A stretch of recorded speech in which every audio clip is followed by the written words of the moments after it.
This story is definitely going to get under your skin, and it's going to tick you off, and it should.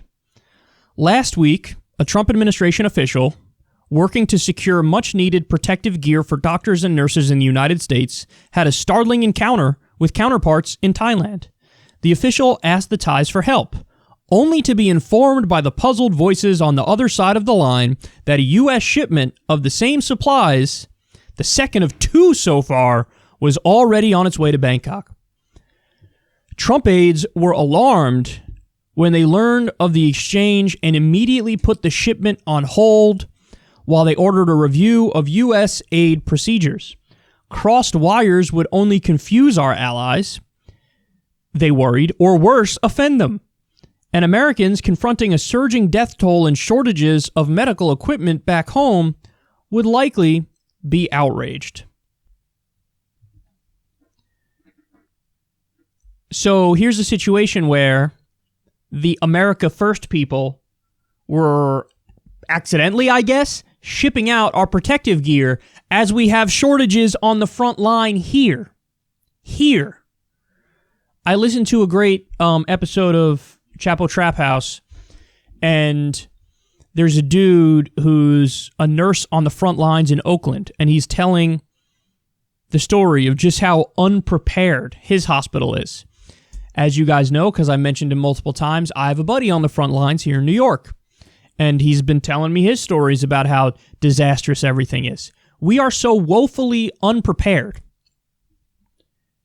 and our government is casually shipping out this equipment that we desperately need to other countries.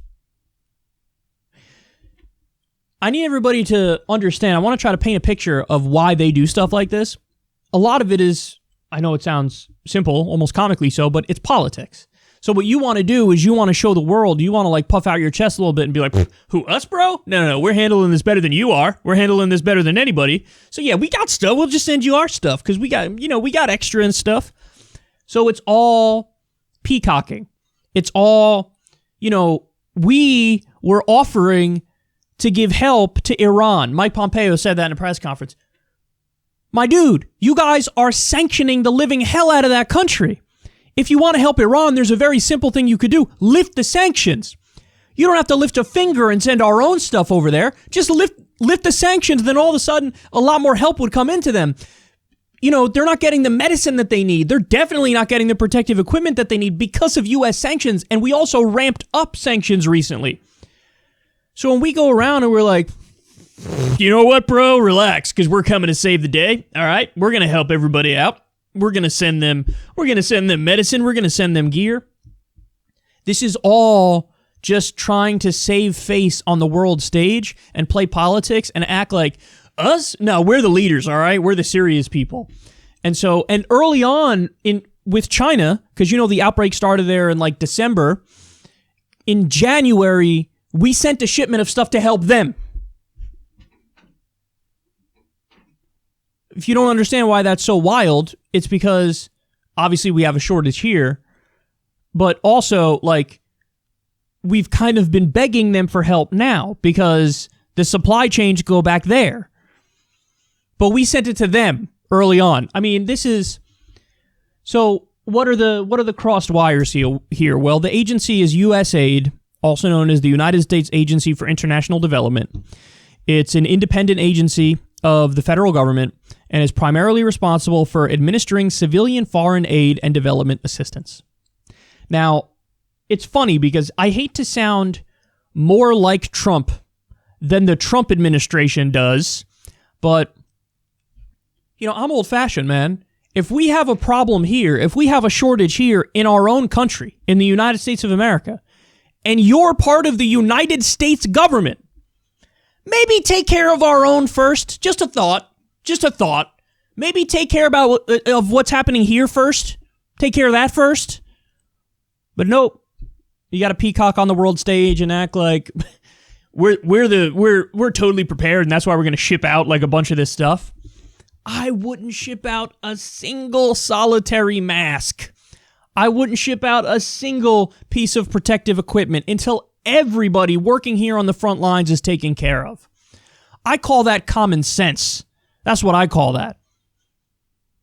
But this is the insane, backwards, unprepared, stupid world that we live in, where as we have a massive shortage of ventilators and masks and all these different things, we're casually shipping stuff out. By the way, again, I've mentioned this before. I'm going to keep mentioning it, and I don't know why I'm the only one talking about it, but in China, when they're dealing with this virus, people are basically wearing hazmat suits. Here in the U.S., even the people on the front line, they are not wearing hazmat suits. They're wearing protective gear if they have it. Some people are wearing garbage bags because there's no protective gear, and they're wearing like the N95 masks. I don't know why we're not being honest with the people on the front line, and I don't know why we're not mass producing the hazmat suits, because that's what they really need. I think, and somebody made a great point. They said in Japan, their cases are not skyrocketing, even though they're not really doing too much of the traditional stuff like testing and as much social distancing. Excuse me. And the reason, very simply, is almost everybody's wearing a mask. So I think that those regular masks and the N95 masks, people should be wearing those and everybody should have them. But I think that for the frontline healthcare workers, we should basically have hazmat suits for all of them. That's what I think.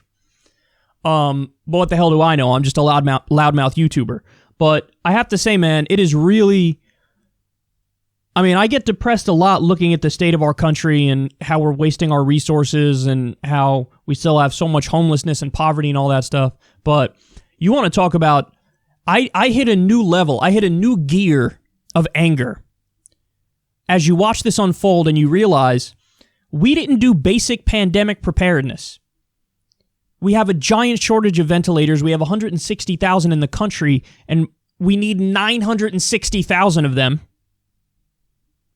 So we have a shortage of ventilators, we have a shortage of masks, we have a shortage of a lot of the personal protective gear, and all the while, as people are begging for help on the front lines, the government's casually shipping the stuff overseas.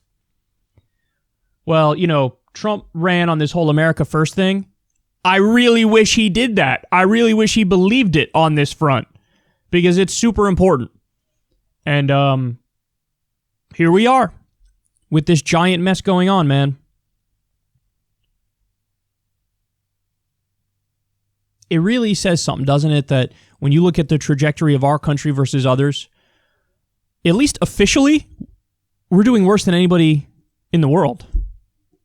Isn't that wild? Now, you could say, well, I'm sure the numbers are fudged from China and some other places, so maybe that's not the accurate picture. Even if I grant you that, we're still one of the worst in the world. That's unacceptable to me. I think we should have been able to respond the best in the world. I do. I mean, you could say I have high standards or whatever, but pandemic preparedness seems pretty important to me. It's like I say about infrastructure. Our infrastructure gets a grade of D+, according to the Society of Civil Engineers. Why can't we have an A+? Why can't we have the best in the world? That'd be one of my goals if I was president. Let's try to make let's try to make it the best in the world. Why not? Why wouldn't we? What's the whole, it used to be the whole America, like we could do it thing. Biden still says that stuff. There's nothing we can't do. Okay, so let's do it. Let's have the number one infrastructure. Well, I don't know about that. You said there's nothing we can't do. Let's do Medicare for all. Everybody should have health care and it should be free at the point of service. Well, I don't know about that one either. There's always a but. There's always a by the way. It's never just, no, let's do it. So here we are. It's devastating, and I wouldn't send out a single piece of protective gear until everybody on the front lines here is taken care of. And again, I file that under the common sense category.